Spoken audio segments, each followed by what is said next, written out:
Ah, monsieur Ratier, bonjour. Bonjour. Ah, ben ça me fait plaisir de vous voir et puis d'aller revoir à nouveau effectivement tout ce que vous faites. Rentrez. Ok, merci. Yoann Ratier, merci de nous recevoir dans cet environnement qui est le vôtre. Et en fait, ce qui nous intéresse, c'est qui est Yoann Ratier, d'une part, et quelle est sa passion. Et sa passion, on en a nous déjà un ordre d'idée, mais c'est bien que vous nous développiez un petit peu tout ça. Alors, Yoann Ratier, qui c'est? Alors, Yoann Ratier, c'est un potier céramiste installé sur les Clouseaux, qui est natif des Clouseaux. Je suis né à La Roche-sur-Yon, mais mes parents habitaient aux Clouseaux juste derrière, parce que ici c'est l'atelier de mon grand-père en fait. Voilà, donc j'ai repris l'atelier du grand-père, mais qui n'était pas potier, qui était lui menuisier, voilà, parce qu'on est menuisier, ébéniste et charpentier depuis quelques générations. Et voilà, et donc ma passion, comme vous le voyez, oui, c'est la poterie. Ouais. La poterie, et puis en l'occurrence le raku, une technique japonaise. Ouais. Cette passion, parce qu'on est nombreux à avoir des passions, mais ça devient votre métier et vous pouvez en vivre de cette passion? Alors, disons que la passion, elle est venue, je dirais, à la base c'était un loisir, voilà. Donc de ce loisir, c'est devenu mon métier, parce que après, c'est vrai que j'ai eu un parcours scolaire assez chaotique. C'est vrai que j'ai cherché, j'ai fait plusieurs tentatives dans différents domaines, la restauration, j'en passe, parce que j'ai touché à beaucoup de métiers comme ça. Et puis c'est vrai qu'au final, il n'y avait rien vraiment qui m'attirait, quoi. Et puis je travaillais, moi, la résine, la terre, comme ça, dans ma chambre à l'époque. Et mon beau-frère m'a dit, écoute, ça serait peut-être ça l'idée de te lancer là-dedans. Et c'est vrai que c'était pas présent dans mon esprit. Bon, j'ai dit, pourquoi pas, on va tenter le coup. Donc je suis parti en formation au CNIFOP, au Centre National d'initiation, formation, opérateur potier, voilà, pour apprendre à tourner uniquement. Parce que au niveau de sculpture, je suis autodidacte, c'est-à-dire j'ai appris comme ça sur le tas, voilà. Et puis ça s'est révélé positif parce que une vingtaine d'années, je suis encore là et puis voilà. Ceci étant, il y a quand même quelque chose que j'aimerais aborder, c'est le thème de vos œuvres. C'est très caractéristique. Oui. J'ai vu effectivement des représentations plutôt, entre guillemets, africaines, oui. D'autres plutôt asiatiques. Ça vous est venu comment? Alors c'est un voyage au Sénégal qu'on a fait il y a quelques années avec ma femme. On partait avec l'AUN, une association de La Roche-sur-Yon, dans le but d'une opération pas humanitaire, mais presque, à Tambacounda, justement, sur la rénovation d'une école, la construction d'un puits, tout ça. Et puis au retour de ce voyage, c'est vrai qu'on a mis en place à la maison de quartier du Val d'Ornay, à l'époque, une soirée où justement des œuvres ou des vêtements, des choses comme ça pouvaient être vendus. Et une partie des ventes revenait justement à l'association, l'AUN, pour financer justement ce puits. La construction du puits, et puis c'était aussi la création de toilettes là-bas. Donc moi, qui étais potier à l'époque, je suis parti dans l'idée de faire des petites huttes africaines brûlant sang, donc photophores. Et puis les premières statuettes sont apparues à ce moment-là, donc l'africaine avec le pot sur la tête et le petit bébé dans le dos. Et puis de là a germé l'idée dans la tête des gens de me dire tiens, c'est une bonne idée, pourquoi tu ferais pas comme ça, tu déclinerais pas les différentes femmes du monde, voilà, les européennes, les asiatiques, et voilà, et c'est parti petit à petit, un modèle, une année, un autre modèle, voilà, et puis c'est vrai que ça a plu, et puis c'est encore d'actualité, je dirais presque 8 ans après, quoi. Ouais. Ceci étant, il y a quand même quelque chose que je sais que vous faites, c'est vous transmettez votre savoir. Vous avez une passion, vous la faites partager, et c'est quand même pas tous qui le font. Est-ce que vous pouvez nous en dire un peu plus? Oui. Alors, l'idée des cours, c'est qu'à la base, et comme je vous le disais tout à l'heure, j'ai touché à plusieurs métiers, dont le métier d'animateur que j'ai fait quand même énormément, sur pas mal d'années. L'été, je faisais ça dans les centres de loisirs, l'hiver dans les stations de ski, voilà, dans le le cadre aussi de La Roche-sur-Yon, qui avait un chalet au Génévrier, à l'Alpe du Grand Cerf. Voilà, donc on recevait des classes, toutes les classes là-bas. Et puis quand je suis parti après dans ce domaine de la poterie, l'idée quand même de base c'était de garder le relationnel avec les enfants. Donc j'avais accès des cours vraiment uniquement avec les enfants. Et puis après, il y a eu de l'allemand au niveau des adultes. Et c'est vrai que petit à petit, ça s'est mis en place. Et puis c'est important parce que c'est un bon échange. Moi, je leur apporte quelque chose, mais eux, ils m'apportent un tas d'idées que j'aurais pas eu, je dirais, comme ça tout seul dans mon atelier. Et puis en plus, tout seul dans l'atelier au quotidien, c'est vrai que c'est... Moi j'ai besoin d'être en contact avec les gens, et puis voilà, ça me permet de m'ouvrir et pas trop justement me mettre dans la bulle, malgré que des fois je me dis que je suis quand même un petit peu sauvage. Voilà. Entendu. Donc en fait, je résume, hein, Oui. Vous donnez des cours, je dis ça entre guillemets, à des enfants. Quel type de population? Alors enfants, adultes, après ça va être spécialisé, donc c'est les IME, les CAT, les EHPAD aussi, voilà, toute une gamme de personnes qui sont demandeurs de ces ateliers-là.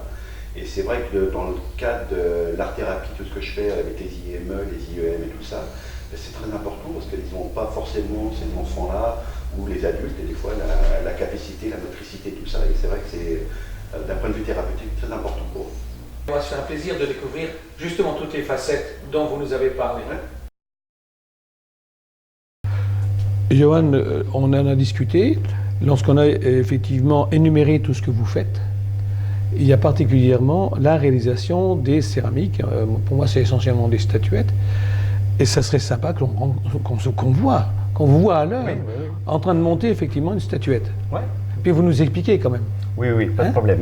Allez, à vous. Donc voilà un pâton de terre que j'ai commencé déjà à préparer. C'est-à-dire qu'en fait tous les pâtons, en l'occurrence pour réaliser des statuettes, donc sont pesés. Donc là en l'occurrence on a 1,5 kg de terre. Voilà. On la prépare avec un malaxage, on appelle ça le bélier. En fait on enroule la terre pour commencer à lui donner un sens de rotation, pour après la préparer au centrage. Voilà. Donc je vais vous faire voir et puis je vais vous expliquer en même temps. Volontiers. Volontiers. Donc on fait tourner la girelle. C'est mon truc. Alors voilà, on met toujours un petit lit d'humidité. Hop, on va plaquer le pâton dessus.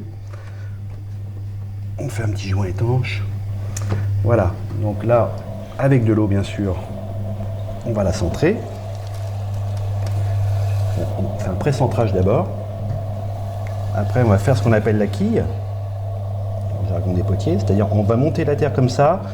Donc là, ça a pour but de bien la mélanger avec l'eau, et puis en plus de faire sortir les bulles d'air. S'il y a, voilà, l'air tout le temps, on est à l'affût des bulles d'air parce que l'air, ça fait fissurer, ouais, ça fait éclater. Ça fait des petits trous, je suppose. Voilà, ouais. En plus, ça fait des petits trous, mais bon, c'est surtout les éclatements et les fissures qu'on redoute. Hein.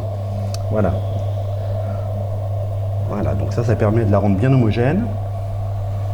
On va la redescendre comme ça.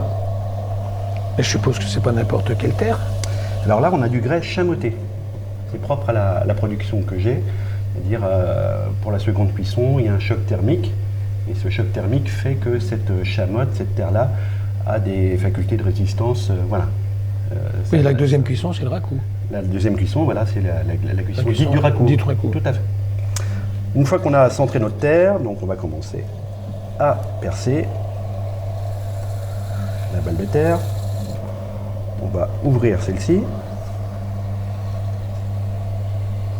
Comme ça. Donc il faut savoir que les poteries commencent toutes de la même façon. Là, je vais jusqu'à la girelle, parce qu'en fait, le dessous des pièces est creux. Pour un pot, on laisserait un fond de terre. Donc là, en l'occurrence, c'est jusqu'à la girelle. Ça commence toujours par l'ouverture. Après, on va dégrossir ce bourrelet de terre en une forme conique. On appelle ça le cône de terre. Donc là, je me le fais. Comme ça. Donc on dégrossit ce cône de terre. Voilà, on le prépare pour que ça soit plus facile. Voilà. Alors, toujours en essayant. C'est spectaculaire quand même. Voilà. Oui, ça va assez rapidement.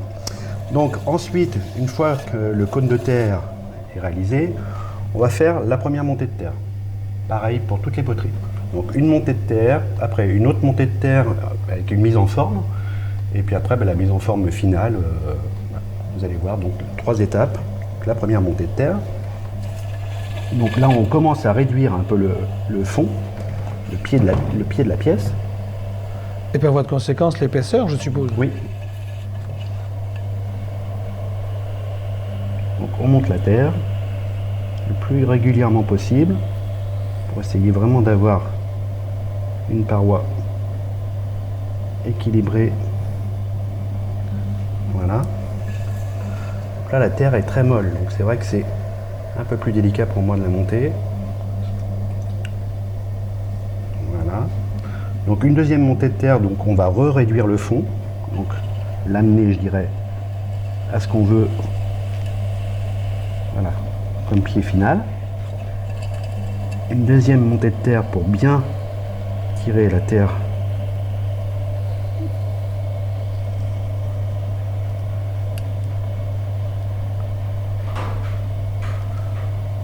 voilà. Donc là, on va faire une réduction sur le haut, de cette façon-là. Voilà. Et après, là, je vais commencer à la mettre en forme, parce qu'au final, on doit avoir vraiment cette forme conique. Oui, l'objectif, c'est ça, c'est de Voilà, produire ce qui donc est là, le fait d'avoir une terre molle, voilà, on a ces poches. On dirait une amphore. Voilà, pour l'instant, ça va passer par différentes formes. Voilà, mais c'est vrai que le fait d'avoir une terre un peu moins consistante, on va avoir des déformations plus importantes. Mais bon, on arrive à les rattraper en principe facilement. En y allant tout doucement. Voilà. Déjà pour la phase. Déjà de la mise en forme. Bon, ça tremble un petit peu à la pâte. Voilà. On va remonter un petit peu cette partie. Voilà. Et puis on va diminuer le col, faisant très attention à ne pas le couper. Et on sent une fragilité quand Voilà, même. vous voyez, Ah ouais. c'est ce que je vous disais. Donc le fait d'avoir une terre molle, on est tout de suite. Voilà. C'est Donc, plus en délicat. En plus, oui, voilà. Là, je vous fais voir. Donc c'est vrai que je suis toujours un peu moins à l'aise quand je fais des démonstrations, mais bon, on va essayer de s'adapter quand même. On arrive toujours à rattraper un petit peu le tir. Mais bon, là en l'occurrence, on va le couper. Voilà, on va essayer de rattraper ça parce qu'il me faut ma hauteur.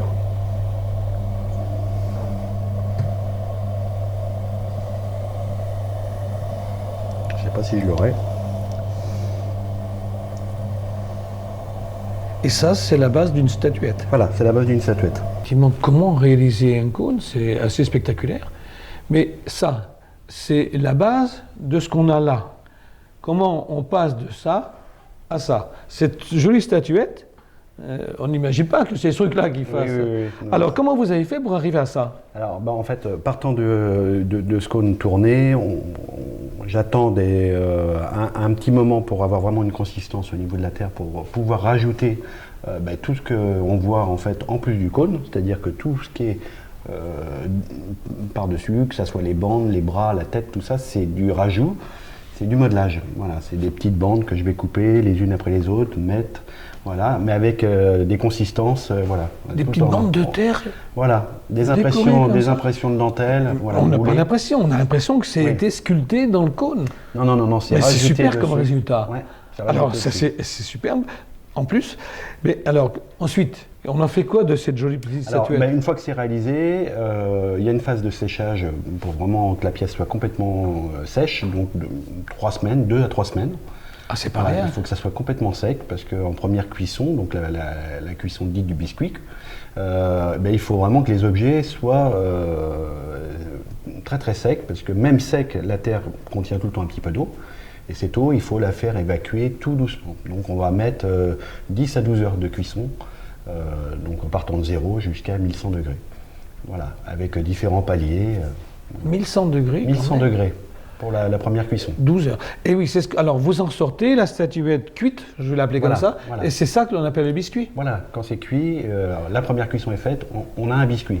Voilà. On peut voir le four? Ah oui, tout à ou fait, pas on va y aller. Ouais. Eh bien, allons-y alors. C'est parti.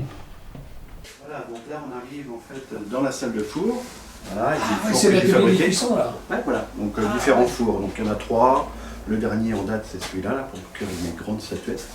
Un petit qui sert pour les cuissons des élèves et puis les miennes aussi. Et puis un autre petit aussi derrière là, voilà, pour cuire les petites statuettes. Parce qu'on ne peut pas cuire avec beaucoup de quantité pour la deuxième cuisson, pour le ragoût. Ah, Voilà. c'est pour le ragoût. Ça c'est pour le Non, ragoût. là on est bien d'accord, là ça va être une première cuisson, ce qui va donner le biscuit. Le biscuit, Le biscuit, mais je à la fais sortie. aussi du ragoût dans celui-là. Donc ça c'est un four cloche, donc la cloche qui soulève avec un pantalon.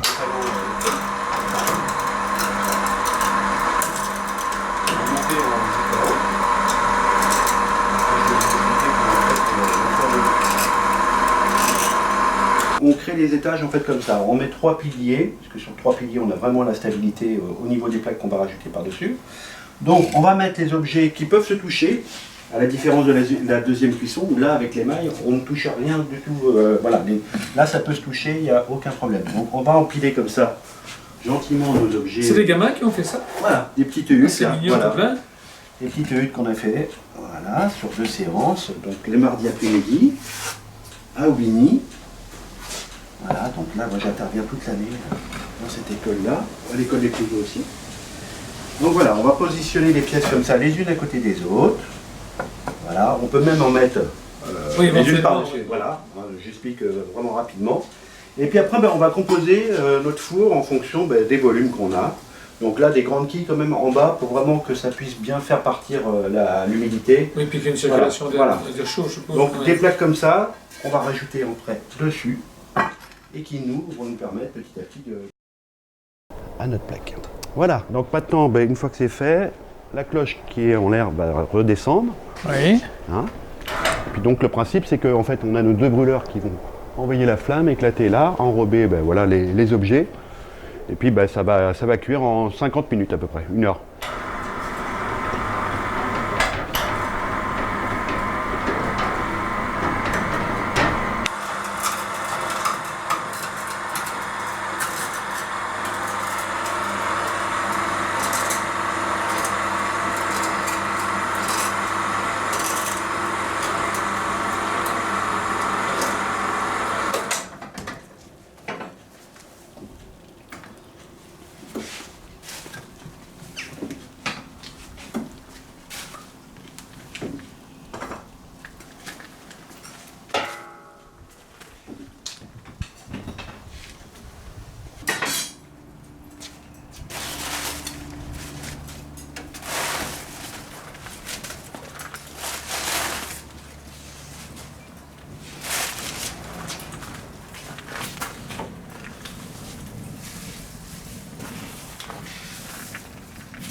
Combien de temps?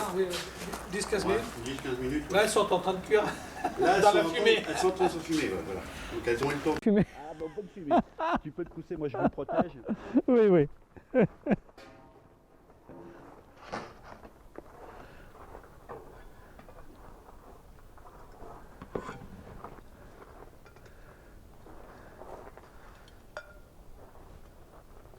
Ah oui, on voit bien les craquelures, hein.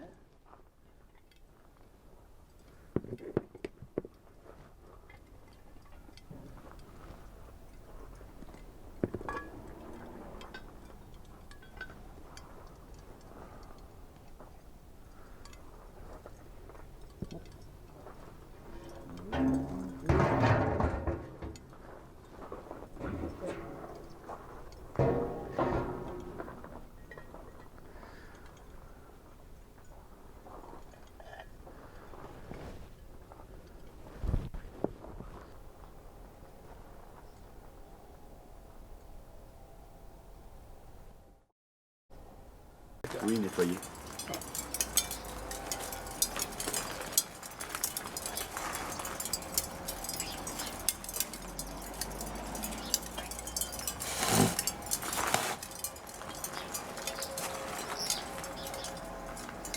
Johan, on a vu toute la chronologie pour réaliser les œuvres que vous faites, parce que je trouve que ce sont des œuvres quand même. Bon, maintenant, ce qui serait assez intéressant, c'est que vous nous en présentiez terminé, et qu'on voit effectivement tout ce que ça permet effectivement de faire, quoi. Ouais. Donc, ça serait bien qu'on parle d'une statuette ou deux, parce que j'ai vu qu'il y en avait des petites, il y en a des grandes, et puis peut-être d'autres pièces. Donc, les statuettes, vous avez vu l'autre jour, donc je vous ai fait la démonstration au tournage. Donc ça, c'était en fait la base de la statuette. Et la statuette, après, une fois réalisée, donc voilà, par rapport en tout cas au cône que je vous ai fait voir, donc voilà ce que ça donne. Voilà, l'œuvre est terminée, Voilà. c'est magnifique. Alors après, elles sont déclinées en plusieurs modèles. Là, c'est le samouraï. Voilà, donc sur ce cône de terre, moi je vais habiller avec des petites plaques, avec des petits accessoires, les bras, la tête et tout ça.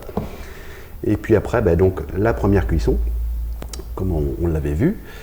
Suite à ça, la pose de l'émail et puis le craquelé que je vous parlais là, justement au défournement et cet enfumage qui révèle le réseau de tressaillage. Voilà. Donc ça, c'est le petit modèle, donc les petites statuettes. Voilà. Donc, j'essaie de bien comprendre. Oui. Les petites bandes, ce sont des bandes de terre qui ont été apposées sur le cône Voilà, principal. c'est un modelage, D'accord. tout simplement. Les bras, je suppose, viennent s'ajouter aussi.